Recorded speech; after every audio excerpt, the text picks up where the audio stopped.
Welcome back to our tutorial series. This is how login sessions work, cookies explained, a calm, clear coding tutorial. In this video, we're going to take our login system one step further. Instead of using a URL parameter, we'll use cookies so the app can remember who the user is.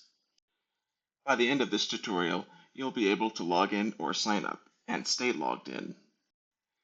Let's take a look at what this looks like.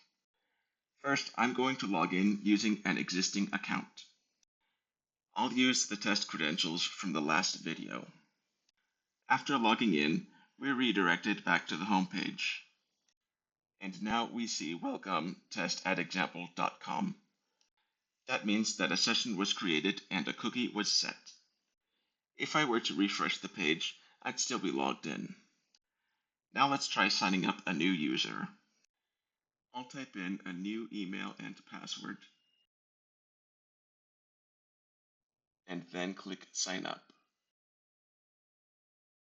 After signing up, we're redirected back again to home.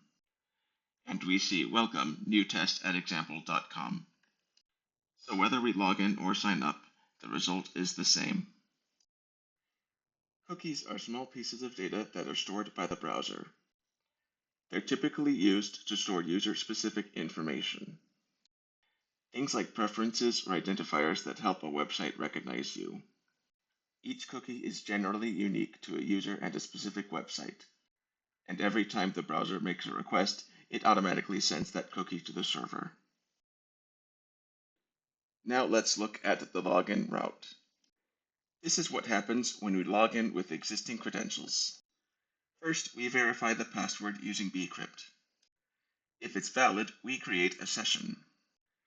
We generate a random session ID and store it in the database along with the user's email. Then we send that session ID back to the browser as a cookie. The cookie does not store the user, it stores a session ID. The sign-up flow is very similar. We hash the password and store the user in the database. Then we immediately create a session for that new user. And just like before, we store the session in the database and send the session ID back as a cookie. So whether the user signs up or logs in, they end up with the session. Now let's look at page.tsx. We read the session ID from the cookie and use it to look up the session in the database. If we find it, we get the user's email and display welcome followed by the user's email address. If not, we show the login and sign up links. We're not storing the email in the cookie, we're retrieving it from the database. Now that we have sessions, the next step is protecting pages. We'll make it so only logged in users can access certain parts of the app.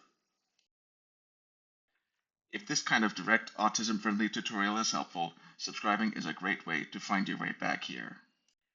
Thank you for watching, and let's keep learning and growing together. If you'd like to support what I'm building here, I do have a couple of products available on Patreon. There are affirmations to support your coding journey, and an AutistiCoder reference guide to help you learn. The link is patreon.com/AutistiCoder.